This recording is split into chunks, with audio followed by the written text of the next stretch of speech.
Buenas noches, señores. Nuevamente nos encontramos para una sesión más. Hoy día vamos a revisar algo relacionado al tema de las probabilidades. Vamos a hacer algún recuerdo, algún repaso de cosas que ya vimos y que ustedes traen ya una base más o menos sostenida. Sin embargo, voy a recordar aquí con ustedes la definición clásica de probabilidad.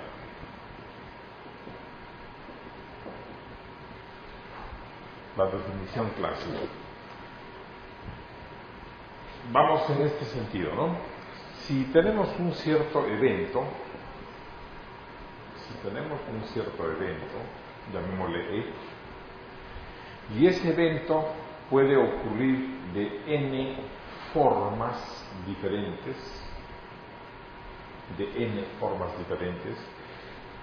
dentro de esas n voy a tener n sub e favorables. Entonces, la probabilidad de que ocurra ese evento es el número de veces favorable al evento que estamos tratando entre el número de ocurrencias totales. Por ejemplo, si yo lanzara como evento un dadito, el número de formas posibles en el que pueden aparecer sus resultados es 6. Si yo defino un evento que sea, por decir algo así como obtener un as, esto es obtener un 1 en el dado, ¿de cuántas maneras de esas 6 puede ocurrir un 1? Pues nada más de una única manera. Entonces, la probabilidad de lograr un as sería un sexto, o lo puedo escribir así. La probabilidad de lograr un as es igual a un sexto. Esto ustedes ya lo conocen, ¿no? Y la probabilidad de contraria, que no sea un as, que se llama probabilidad complementaria, es el complemento de esto, es decir, 5 sextos. Probabilidad a favor, probabilidad en contra. Muchos autores a esto le llaman P cuando es a favor y Q cuando es en contra. Esto ya sabemos que es largo y ustedes ya conocen esto, entonces vamos a ir directo a nuestro tema. Muy bien. Hoy día vamos a revisar la distribución binomial. Pero previamente a la distribución binomial, vamos a recordar qué cosa es un proceso Bernoulli. Y dice, si tenemos un cierto experimento en donde los resultados pueden clasificarse únicamente bajo esas dos únicas alternativas, como éxito o como fracaso, y nada más que esas dos, entonces tenemos un fenómeno Bernoulli. Es decir, un fenómeno Bernoulli es aquel que tiene solo dos resultados. Uno de ellos es exitoso o a favor y el otro de ellos es fracasado o en contra. La probabilidad de éxito está representada por la P minúscula y es constante a lo largo de cuantas veces se repita la prueba. La prueba consiste en repetir n veces una prueba simple llamada prueba Bernoulli. Los n intentos repetidos son independientes, vale decir que una repetición no se afecta con la otra repetición. Muy bien. Con esto tenemos que la distribución binomial, si existe una sucesión de experimentos del tipo Bernoulli, en el que hay una probabilidad de éxito P, en el que hay una probabilidad de fracaso Q, que es el complemento de P, y se denomina X al número de éxitos dentro de las n repeticiones, entonces la función probabilística de la variable aleatoria está dada por esta expresión. esta expresión. Esta es la ley binomial. Todas estas probabilidades simples que ustedes ya conocen y que han estado estudiando desde muchos años antes, son en efecto variables aleatorias, variables que dependen de la suerte, pero no ocurren como quiera que se den, así sin ordenamiento, al capricho, no. Se dan de acuerdo a algún patrón, alguna ley de probabilidades. Todos sí son números aleatorios, pero obedecen bajo leyes. Esta es la ley binomial. Este paréntesis, por un caso, significa la combinatoria, no significa que es una fracción o un quebrado, es la combinatoria p elevado a la x, q elevado a la n menos x. Vamos bien. En esta función binomial, x, que es mi variable, va a denotar el número de éxitos que yo estoy deseando, el número de éxitos buscado. N es el número de veces que se repite la prueba simple tipo Bernoulli. P, la probabilidad de lograr un éxito en una prueba simple. Q, la probabilidad de lograr un fracaso en la prueba simple. ¿Qué cosa es una prueba simple? Es como lanzar una moneda, ¿no? ¿Y cuál es la probabilidad de un éxito? Asumiendo que éxito pues es águila, un medio. Y se repite la prueba n veces, 10, 12 veces. Entonces, X es el número de éxito a lo largo de toda la prueba. ¿Vamos viendo algo más? Acá tenemos un ejemplo. Dice, la probabilidad de que un vendedor logre vender la suscripción de una revista a alguien que ha sido seleccionado aleatoriamente del directorio telefónico es 0.20. ¿Qué cosa es 0.20 para nosotros? La probabilidad P, simple, la probabilidad simple de hacer una venta. Un ensayo, una venta. La probabilidad es 0.20, lo que automáticamente me dice que la probabilidad de que no se haga una venta será 0.80. Continuamos. Si el vendedor le habla a 10 individuos esta tarde, ¿cuál es la probabilidad de que dentro de estos 10 se venda exactamente a 6 personas? Entonces voy identificando. Esto que está acá es P, esto que está acá es N, cuántas veces se repite la prueba, y la probabilidad de 6 suscripciones, eso es X, 6 suscripciones. Entonces, señores, estoy desarrollando esto en una hoja de Excel. En una hoja de Excel, primero ustedes van a donde dice FX. Acá tenemos un vistazo de una hoja de Excel.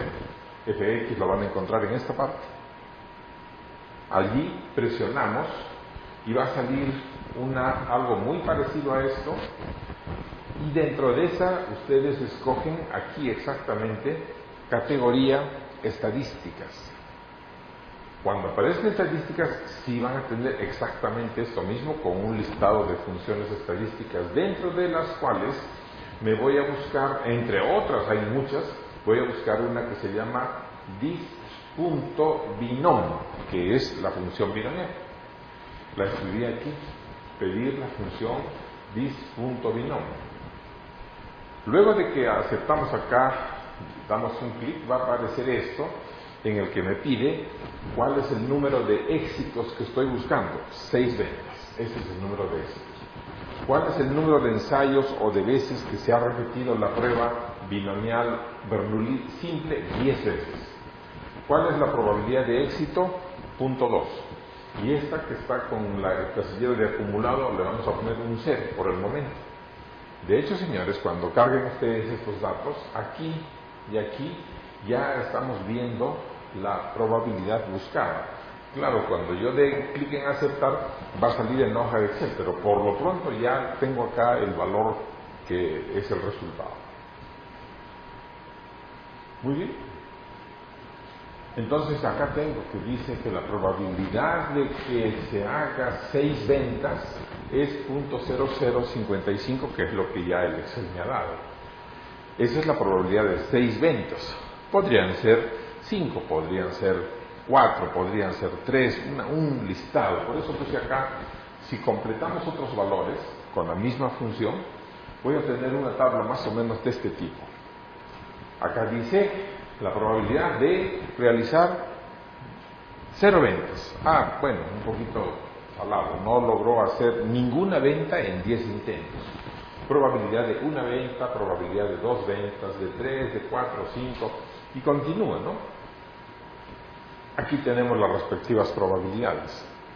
Este listado de la X debe comenzar en el 0 y debe terminar en el valor de n. Quiere decir que el máximo número de ventas posibles es 10, n, hasta ahí llega. Y esta columna de acá de la derecha debe de sumar 1. Si no suma 1, pues ahí hay alguna falla. Entonces, señores, acá tengo la lista de variables y acá tengo el listado de probabilidades cuya suma es 1. Hacemos un cambio.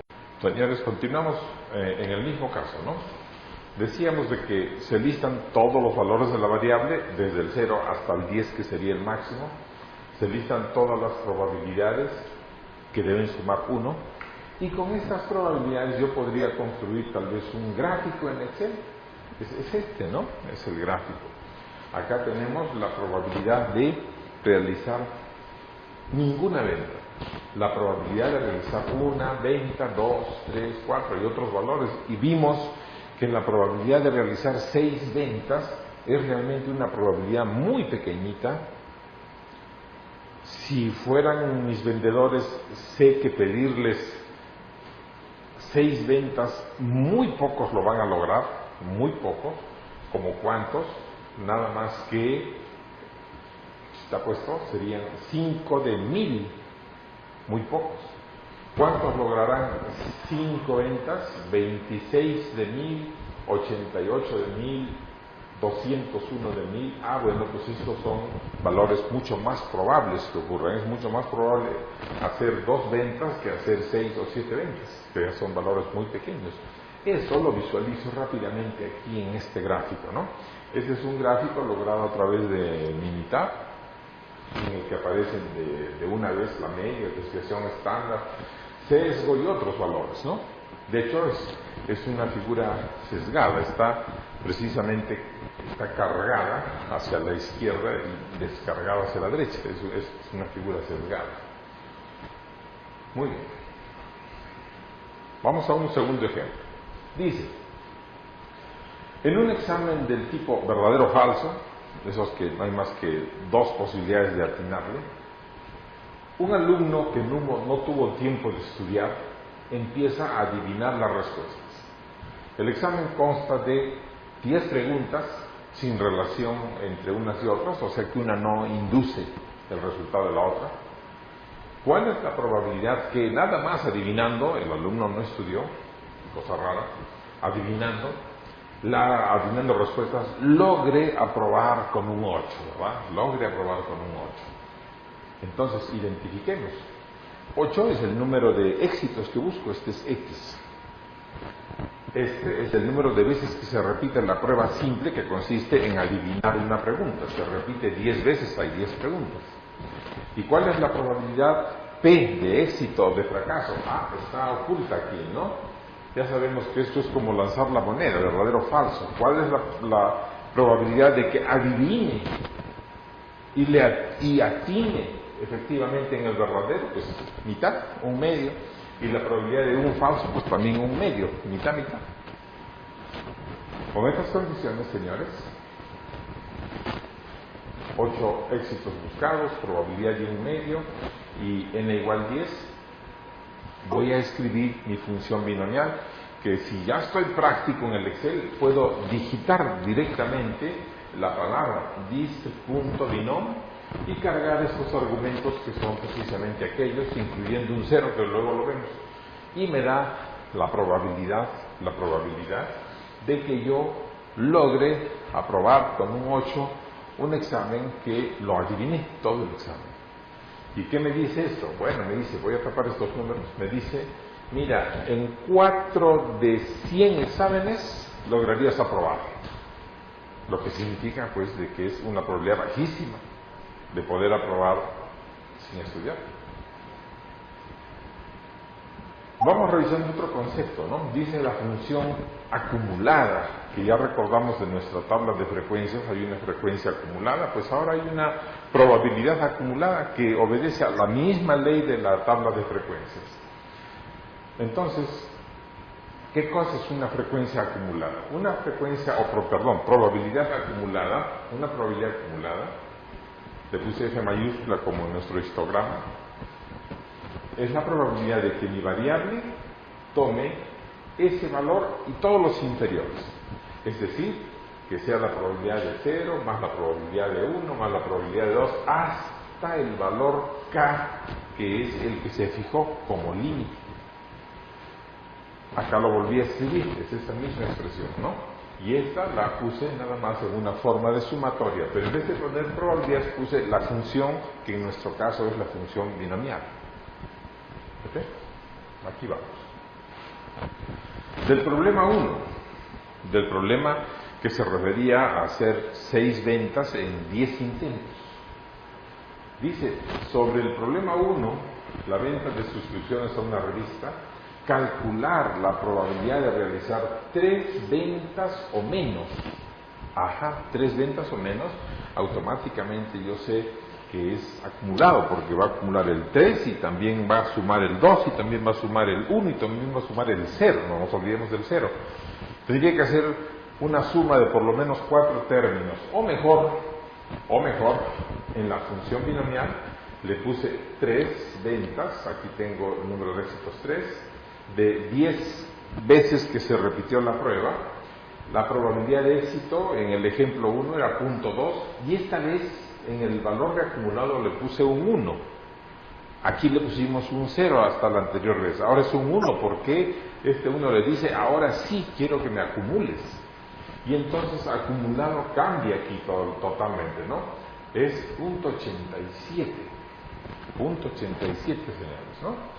Quiere decir que la probabilidad de hacer ninguna venta, la probabilidad de hacer una venta, la probabilidad de hacer 2 ventas, la probabilidad de hacer 3 ventas, conjuntamente es 0.8791. O si lo interpretamos como lo veíamos hace un momento, 87 de 100 veces lograré cumplir con esa meta.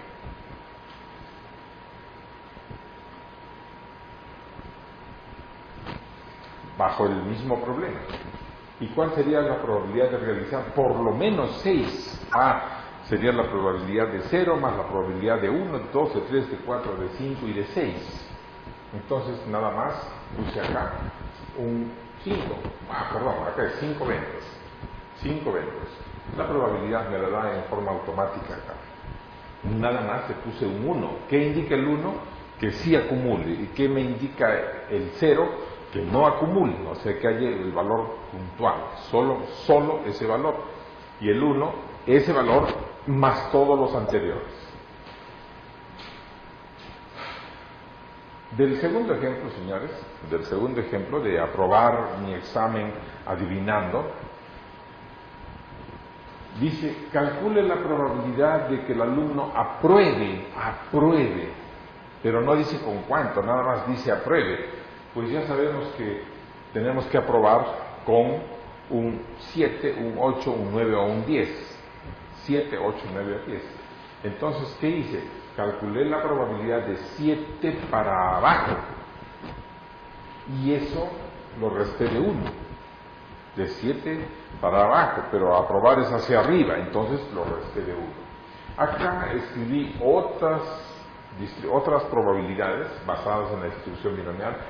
¿Cuál sería la probabilidad de sacar un 9 o menos? Aquí está. ¿Cuál será la probabilidad de tener una calificación menor de 7?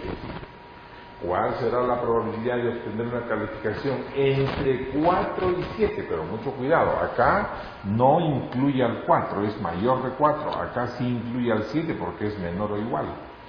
Acá incluye al 3 y al 7. Acá es exactamente 5, entonces como es exactamente 5 va un 0. La probabilidad de entre 4 y 6, entre 4 y 6 va aquí. La probabilidad que sea mayor que 6, si es que es mayor, ya hicimos un 1 menos la distribución binomial. Ahí, es cosa practicable.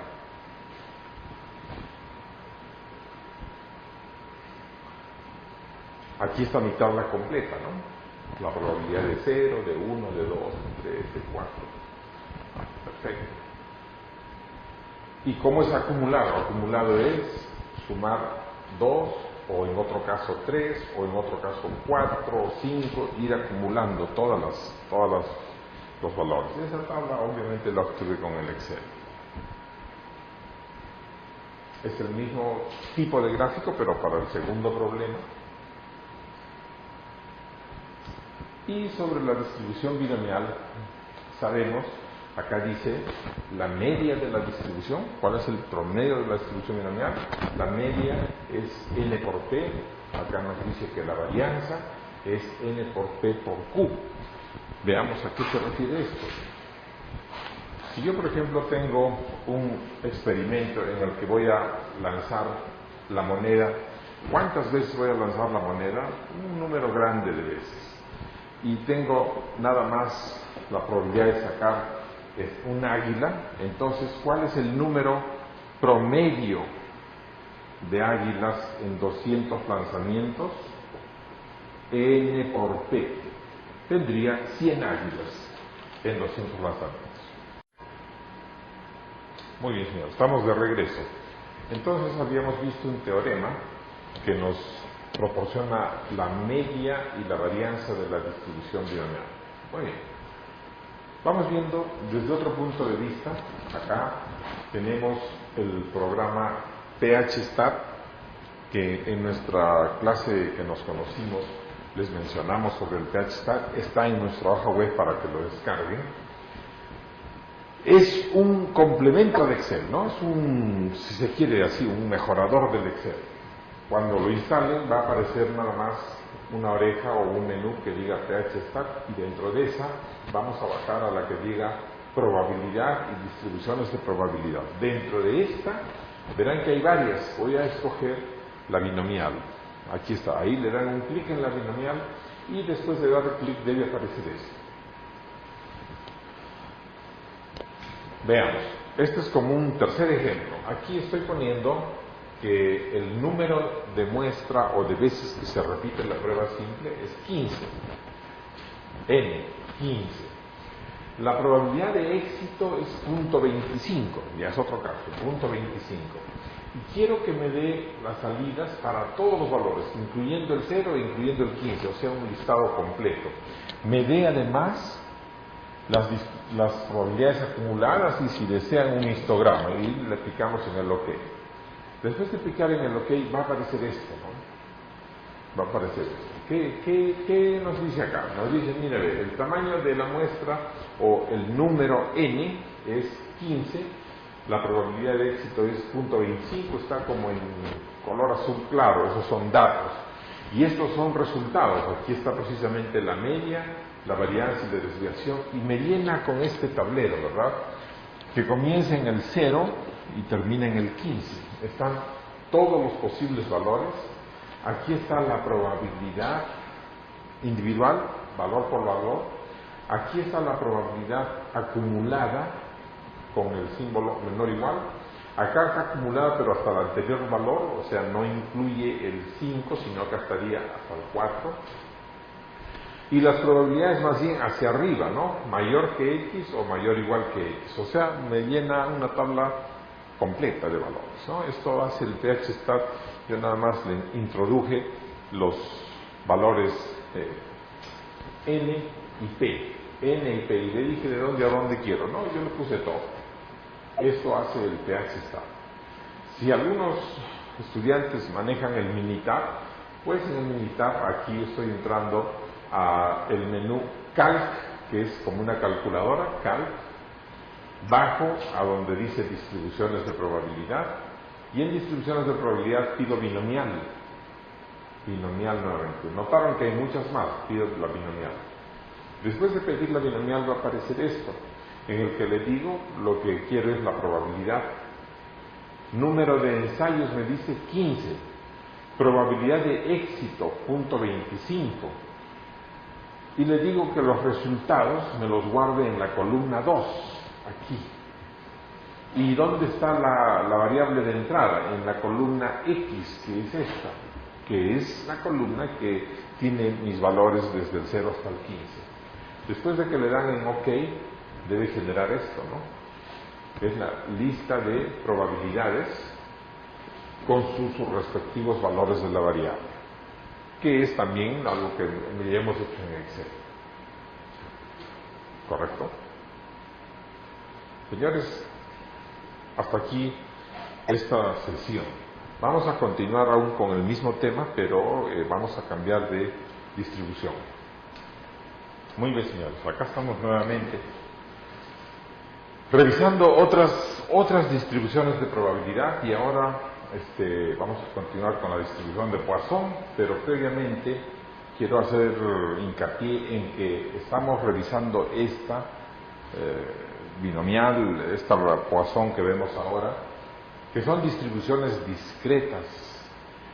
Distribuciones discretas son aquellas que obedecen a variables aleatorias de orden discreto. ¿Qué significa de orden discreto? Son las variables que toman valores únicamente enteros, no toman valores decimales. La variable es 0 ventas, 1 venta, 2 ventas. La variable es 0 preguntas acertadas, 1 pregunta acertada, 2 preguntas acertadas. La variable es número de personas, número de sillas, número de mesas, siempre en valor entero. Esa es una distribución discreta, como las que estamos viendo ahora, ¿no? Aquí estamos enfocando nuevamente que vamos a ver la distribución binomial, ya la revisamos esta, la distribución Poisson, la distribución hipergeométrica enseguida. Entonces, la distribución binomial ya sabemos que obedece a esto y ya conocemos sus condiciones. Ahora vamos a revisar un poquito la distribución de Poisson. Poisson. Como me decía un amigo, ¿no? Poisson es un apellido, exactamente, es un apellido. Es un apellido de un caballero francés, ¿no? Es el señor Siméon Denis Poisson.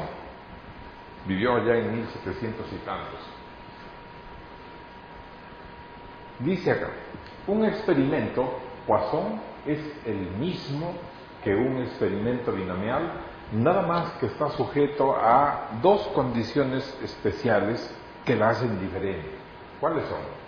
Primero, que la muestra es muy grande, y segundo, que la probabilidad de éxito es muy pequeña. ¿Ocurre esto con frecuencia? Pues ocurre con muchísima frecuencia, ¿no? Si, por ejemplo, recordamos la distribución binomial, ¿cuál es la probabilidad que yo haga 6 ventas de un total de 10? Pero cuando, por ejemplo, nos referimos a una empresa grande como las tiendas de departamentos, el número de visitantes no es 10 ni 20, sino serán, quién sabe, 2.000 personas en un día, pues no lo dudo, ¿no? Y la probabilidad de hacer una venta es muy pequeñita en vista que el número de visitas es muy grande. Entonces, en situaciones especiales de este tipo, donde n, que es el número de veces que se repite la prueba, sea un número grande, ¿cuánto? No sé, 100, 200, 300 o más, y la probabilidad es muy pequeña, vamos a decir un décimo, un centésimo, algo así. En este caso, la distribución binomial va a producir errores cada vez mayores, y esto es reparado con una distribución de Poisson en el que se siguen cumpliendo los anteriores postulados, exactamente los mismos, pero además de eso, n es grande y p es pequeño. Esta es la función de Poisson. Esta función reemplaza a la función binomial para resolver casos similares, en los que e, todos conocemos, es la base de los logaritmos naturales. Acá hay un factor lambda, se introduce por primera vez lambda. Lambda es igual al producto n por p, pero si recuerdan, n por p es la media de la distribución binomial, o sea que lambda es un promedio, y x es el número de éxitos que estoy buscando, y acá aparece en forma de factorial. Muy bien. Ejemplo. Tenemos, dice, una pequeña ciudad de 3.000 habitantes ocurrió una epidemia de influenza. se procedió a una campaña de vacunación masiva con cierto fármaco que se observó producía reacciones alérgicas con una probabilidad de 1 milésimo. Significa que de cada 1000, uno tiene una reacción alérgica. ¿Cuál es la probabilidad de que después de la vacunación total no haya ninguna, o mejor, haya 0 reacciones alérgicas? Es decir, que nadie haya resultado chocado con la inyección, no haya hecho, qué sé yo, ronchitos, cosas. Señores, entonces veamos.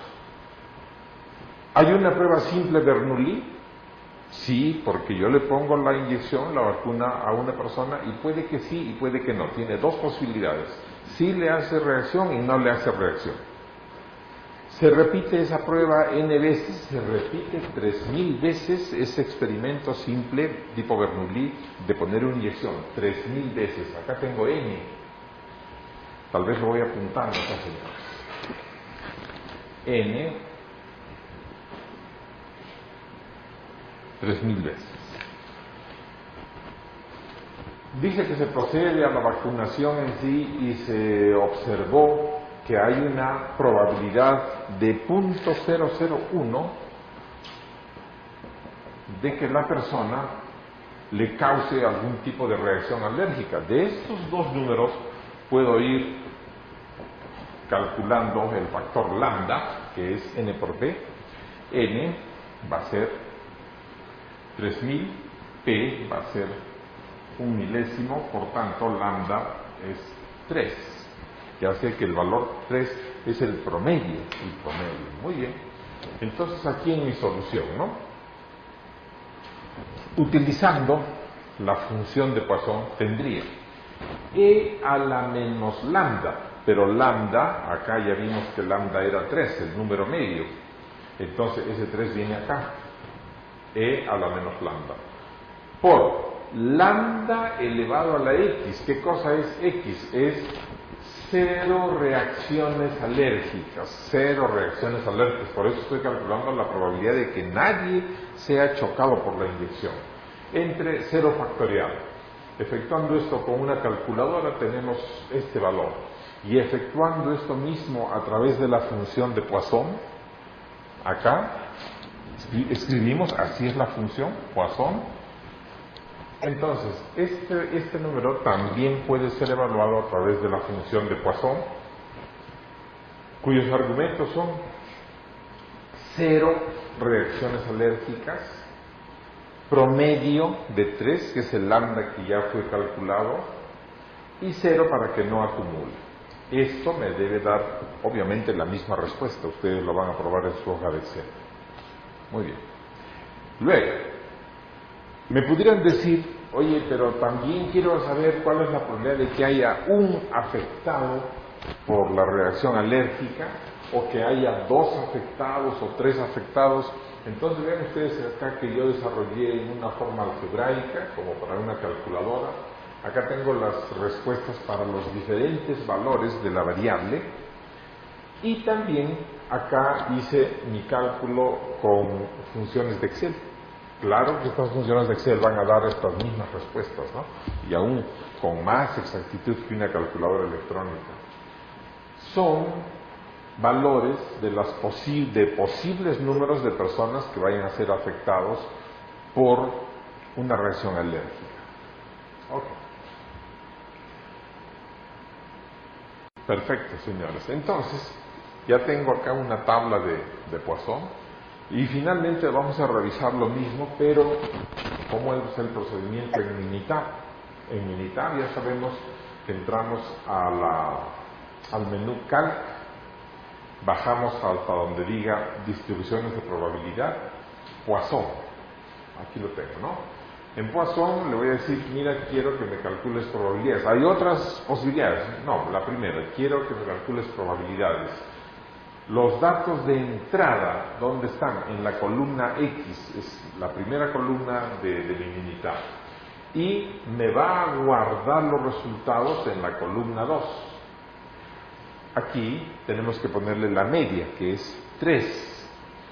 Después de hacer eso, bueno, pues va a rellenarme la columna. No es visible en este momento, pero ahí va a rellenar la columna.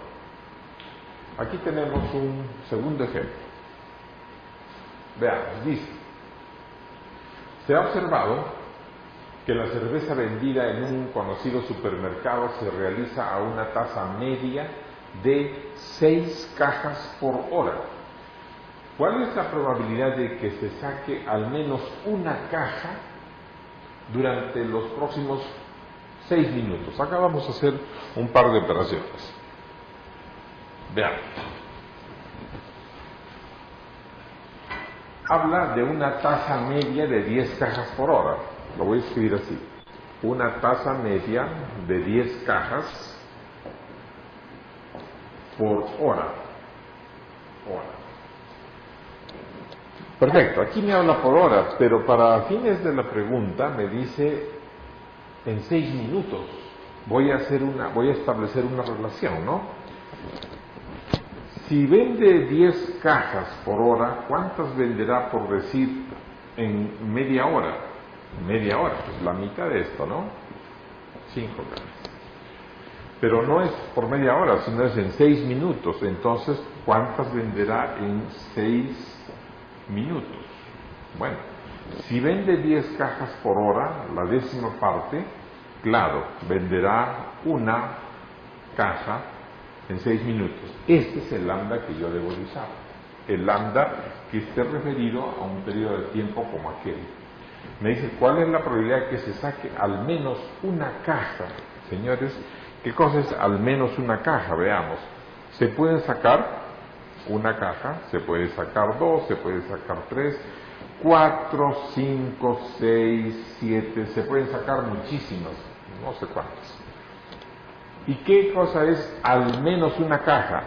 Al menos una caja es por lo menos una, ¿no? Por lo menos una es, pueden ser 2, pueden ser 3, pueden ser 4. Entonces, en vez de calcular todos estos, yo mejor voy a calcular la probabilidad de 0.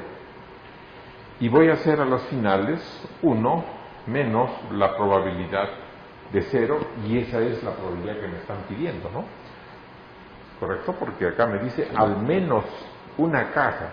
Todas estas. No, yo voy a calcular la de 0 y resto 1 menos 0, me va a dar por complemento el lado derecho. ¿Ok? Entonces,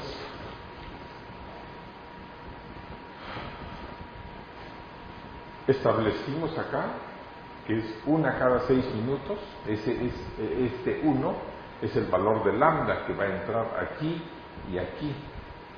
Y la probabilidad de 0, como habíamos visto, 0 aquí y aquí, y 1 menos todo eso. Bueno, pues 1 menos todo esto, otra vez hay que hacer una calculadora, es .632. Esa es la respuesta correcta. .632. ¿Lo pudiéramos hacer en Excel? Claro que sí. Voy a hacerlo en Excel, ustedes van a intentar hacerlo en sus laptops. Yo aquí voy a hacerlo en Excel. Entonces voy a poner esto un poco más visible y voy a poner aquí la probabilidad de al menos una. Esa la voy a hacer, como dijimos, restando de 1 la función de Poisson. ¿Con qué parámetros? ¿Con qué parámetros eran? Aquí lo estamos viendo, ¿no?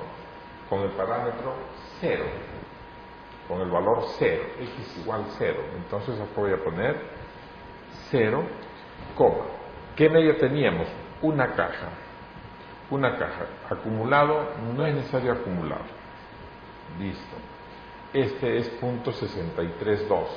Este valor es el que está aquí en la hoja de PowerPoint, ¿no? .632. Esto resuelve el problema. Un tercer ejemplo. Dice, para el control de calidad en una imprenta, se estima que un libro de 400 páginas, ahí más o menos gordo, tiene 400 errores de imprenta distribuidos en todo el libro. Ahí están al azar los errores desperdigados a través de las páginas. ¿Cuál es el número de páginas que contengan ningún error? ¿Cuántas habrá sin error? ¿Cuántas habrá que contengan un error? Y el tercer caso, ¿no? Dice, si se seleccionan 10 páginas, cualesquiera, ¿cuál es la probabilidad que ninguna de las 10 seleccionadas tenga errores? Bueno, vamos a empezar esto, ¿no? Entonces, señores, aquí lo vamos a hacer. Voy por mi marcador. Si yo tengo 400 páginas y tengo 400 errores, ¿cuál será la tasa media de error por página? La tasa media de error por página será un error por página. Un error por página. 400 páginas, 400 errores, pues le tocan a un error por página. Lambda es 1. Entonces, en la primera parte del problema me pregunta, ¿cuál es la probabilidad de que encontremos una página que no tenga ningún error? Me están preguntando, ¿cuál es la probabilidad de que no tengamos un error? Aquí vamos a ver, en el PowerPoint, ¿no? Aquí está mi razonamiento que ya lo estaba haciendo ya. 400 errores en 400 páginas corresponden a una media de un error por página. Aquí está. Ningún error para la primera pregunta y un error para la segunda pregunta. Sin olvidarnos de que este número de acá es lambda y este número de acá es x para la primera y este es x para la segunda y me da esta respuesta, que curiosamente me da el mismo valor. Pues son cosas de las probabilidades. Para la tercera parte, que dice que si se seleccionan 10 páginas, ninguna tenga errores. Bueno, esto ya es más bien una combinación con una binomial, ¿no? Que de 10 páginas, 0 tengan errores. Estas 10 páginas que tengan 0 errores, sabiendo que P, esta P que está aquí, es la P que he obtenido de acá. Ningún error, esta más precisamente. Entonces, dentro de una binomial va a quedar así, donde X sea el número de errores, 0 errores. Si yo quiero 0 errores, pues entonces voy a tener esta estimación. Esto, señores, es la famosa distribución de Poisson. Espero que no haya dudas. Si las hubiera, ya saben que tenemos un foro en el que podemos discutir mucho sobre esto. Por ahora, señores, cerramos esta sesión. Señores, nuevamente, ¿no? Estamos viendo nuestras distribuciones probabilísticas. Ya sabemos que son discretas porque son variables enteras. Hoy día vamos a revisar algo más de estas distribuciones discretas, la distribución hipergeométrica que ya habíamos anunciado. Hipergeométrica. Vamos primero a la definición, que es un poquito engorrosa, ¿no? Y que también aquí en azul estamos viendo cuál es la función de Excel que genera estas probabilidades. Dice, un experimento hipergeométrico no requiere de independencia y se basa en un muestreo llevado a cabo sin reemplazo, o sea que la unidad muestral regresa y puede volver a ser muestreada. Bajo estos considerandos, dice, señores, una muestra aleatoria de tamaño n, sin reemplazo de un grupo grande, n mayúscula, de artículos totales, y segunda condición, que dentro de esos, k resultados de los n principales se clasifican como éxitos y el resto son fracasos. Yo he tratado de graficar eso, ¿no? Vamos a verlo aquí. La distribución de probabilidad de una variable aleatoria hipergeométrica es el número de éxitos en una muestra seleccionada de un grupo grande, de los cuales k son exitosos y n menos k son fracasados. Vamos a ver esto. Vamos a ver acá.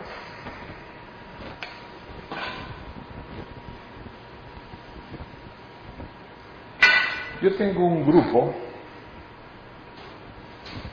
no sé, son artículos que he comprado, computadoras, que sean computadoras.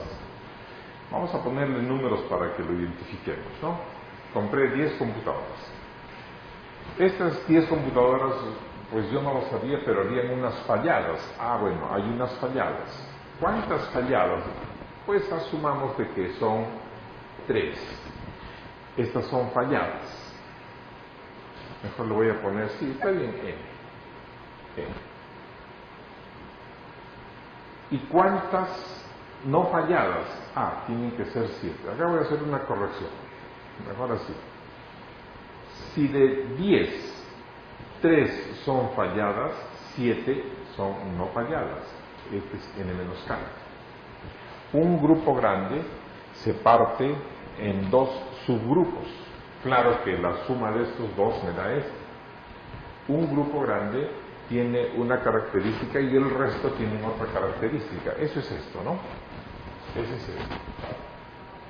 Este grupo grande, N, se parte en un grupo K y en un grupo N-K. Son 2 grupos. Ahora, de este grupo, se tomó muestras. Podríamos decir que de estas se tomaron unas muestras que vamos a inventar que sean 5. Se tomaron 5 muestras de 10. Es esta. Se tomaron N muestras, minúscula, de N mayúscula. Y en esta muestra se quiere ver cuántas tienen el atributo que me interesa. Y esto es el resto. O sea que si acá fuera por decir, quiero saber cuál es la probabilidad de que haya 2 falladas, así, 2 falladas de estas 5, entonces el 3 serán no falladas.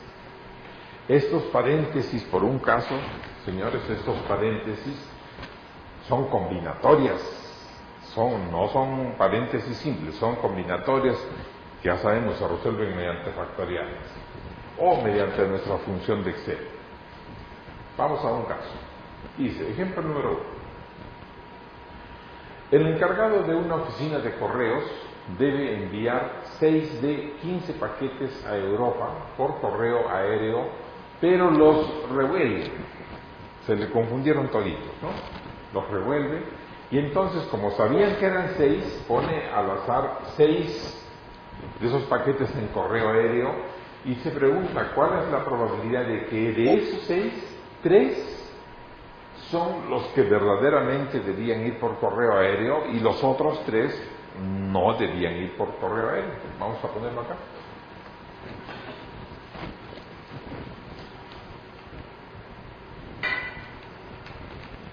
Tenemos, señores, 15 paquetes, así, 15 paquetes, de los cuales 6 deben ser aéreos. Por tanto, 9 no son aéreos. Les voy a poner terrestre, ¿no? Terrestre. Ok. Por cosas ahí se revuelven, se confunden los paquetes, el señor agarra 6 y los pone de todas maneras como correo aéreo y la pregunta es, ¿cuál es la probabilidad de que solo 3 de los que se supone debían enviar por correo aéreo realmente sean los que corresponden a esta clase? Entonces la pregunta es, oye, mira a ver, de estos 15 que debían ir 6 y que deben ir 9, ¿cuál es la probabilidad de que de estos 3 sean correctos y por tanto, si son 6 que debían ir, acá deben estar los otros 3? O sea, 3 son correctos aéreos y como se seleccionaron 6, a 9 de 9 no son correctos 3. Aquí está. Vamos a darle una última vez. De estos 15, 6 son aéreos y 9 son terrestres. El Señor escoge 6. De estos 6, 3 son verdaderamente aéreos y de estos 6, 3 no son aéreos, es decir, son terrestres. Esto, señores, es un caso hipergeométrico y aquí vamos a ver la función hipergeométrica de que este 3 es este. Acá dice que de 15 se tomaron 6, pero este 15 está dividido en 6 y 9. De estos 6, 3 son los correctos y los otros 3 son precisamente incorrectos. Con una calculadora también, después de resolver, me da esto en una expresión, bueno, puede ser un quebrado, puede convertirse a decimal, es lo de menos. Y si hacemos con la distribución hipergeométrica, tendríamos acá 3 es este de acá, 6 es este de acá, este 6 es este de acá, de un total de 15. Aquí nuevamente lo volví a hacer, ¿no? La respuesta es .3356, ahí ustedes la van a probar.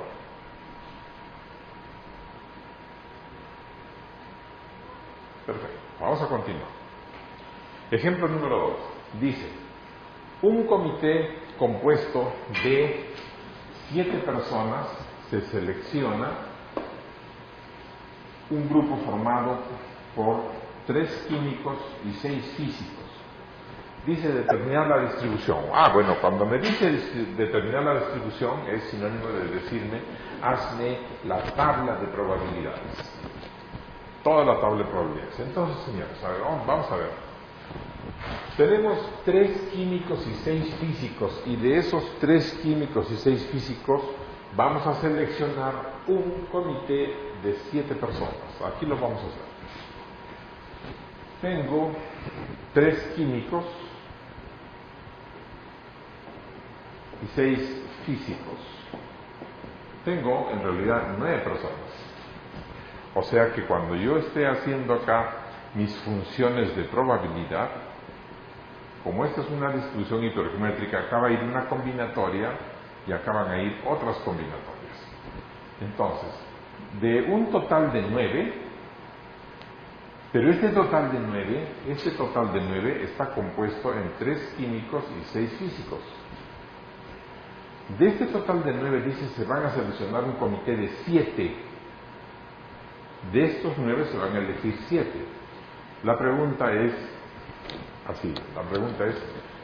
¿cuál es la distribución de probabilidad? O sea, ¿cuál es la probabilidad de que acá vaya un 0, que acá vaya un 1, que acá vaya un 2, un 3, un 4, un 5? Pues bueno, vamos a ver de dónde a dónde puede ir. Ejemplo, si acá hubiera, por decir, un 1, de estos 7, acá tendría que haber forzosamente un 6. Si aquí hubiera, por decir, un 2, acá tendría, para completar los 7, acá tendría que ir un 5. Otro, si aquí hubiera un 3, acá tendría que ir forzosamente un 4 para que sean los 7.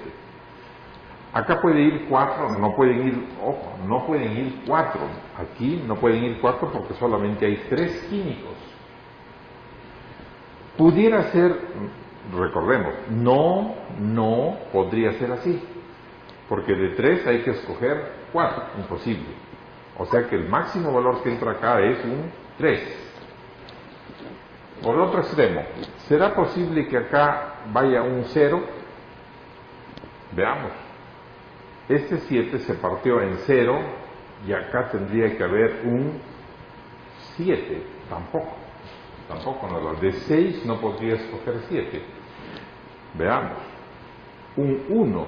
Si acá hay un 1, para completar los 7, acá debe haber un 6. Ese sí es posible. Entonces, los valores posibles es de que acá haya un 1, en cuyo caso acá habría un 6. Que haya un 2, en cuyo caso acá tendría que haber un 5 para que completen los 7.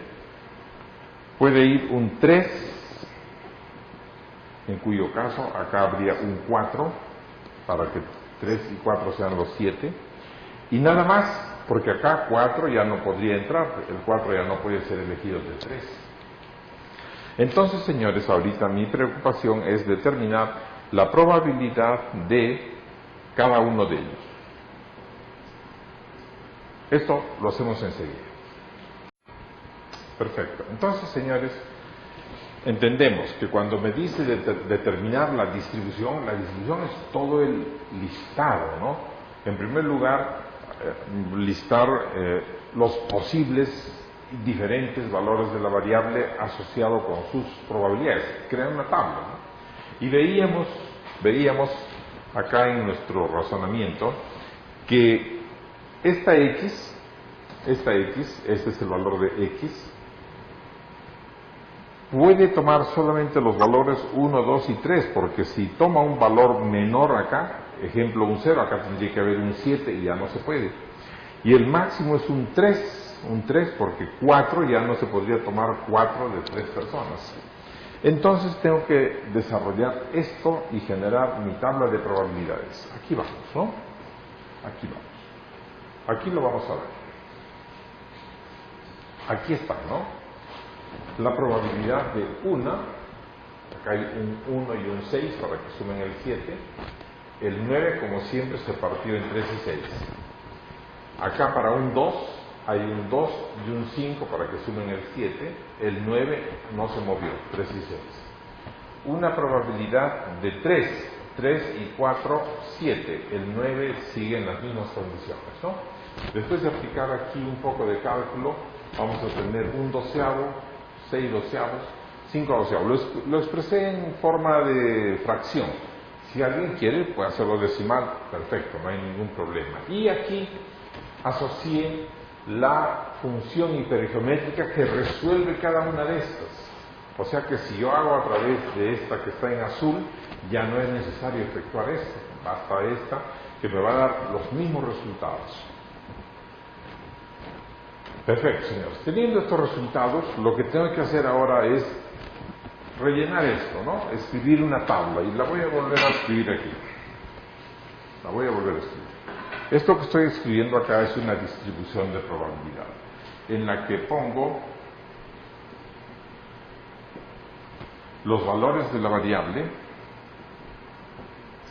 que son estos, los valores de la variable, 1, 2, 3, y su función de probabilidad, que lo puse como f de x, alguien lo puede poner como probabilidad, no hay problema, es lo mismo, que es un doceavo para el 1, 6 doceavos para el 2 y 5 doceavos para el 3. Para verificar que esto es correcto y no me he equivocado, sé que la suma de todas las probabilidades debe ser 1. Entonces tendríamos un doceavo más 6 doceavos, 7 doceavos. 7 doceavos y 5, 12 doceavos. Es correcto, mi cálculo es correcto. Esta es la respuesta, la distribución de probabilidades bajo la ley geométrica. Perfecto, vamos a continuar. La organicé así, como una tabla, ¿no? Aquí lo escribí en forma vertical, acá la puse en horizontal, eso es irrelevante. La función de probabilidad es esta, ¿no? Donde x puede tomar los valores 1, 2, 3. Y acá 7 menos x, es lo que ya hemos hecho. Ok, vean señores un último ejemplo. Dice, entre los 16 camiones de entrega de una tienda departamental, 5 emiten cantidades excesivas de contaminantes. Ahí lo tenemos, ¿no? Ahora que el factor ambiental está de moda, ¿no? Dice que acá tenemos 16 camiones en total, de los cuales 5 contaminan y por tanto 11 no contaminan. Perfecto. El grupo se parte en dos.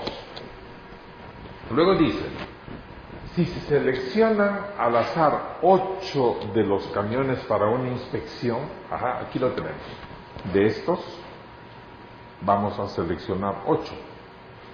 O sea que identificando con nuestro problema, esto es en mayúscula, el total de 16 camiones, de los cuales se selecciona una muestra de 8 camiones. Esto son las condiciones de que existen K con una propiedad, que K sería 5, y entonces acá pondríamos 16 menos 5, estos son los 11 no contaminantes. K, 5 contaminantes, N menos K, 11 no contaminantes. Dice, ¿cuál es la probabilidad de que en esa muestra de 8 que hemos tomado incluya por lo menos 3 camiones que sí contaminan? Por lo menos 3. Señores, ¿qué significa por lo menos 3? Por lo menos 3, ¿no? Por lo menos 3 es de 3 para arriba, ¿de acuerdo? Por lo menos 3 incluye al 4 e incluye al 5. Hasta ahí llega porque nada más hay 5 camiones contaminantes. Entonces, voy a escribirlo así. La probabilidad de que X sea mayor o igual que 3, acá dice por lo menos 3, es la probabilidad de 3 más la probabilidad de 4 más la probabilidad que los 5 estén, porque solamente se puede llegar hasta 5, no pueden haber 6, hay solo 5 que contaminan. Entonces, señores, esto hay que calcular una hipergeométrica para esto, una hipergeométrica para esto y una última para esto con estas condiciones. La probabilidad de 3, vamos a dejar, la probabilidad de 3, si de estos 5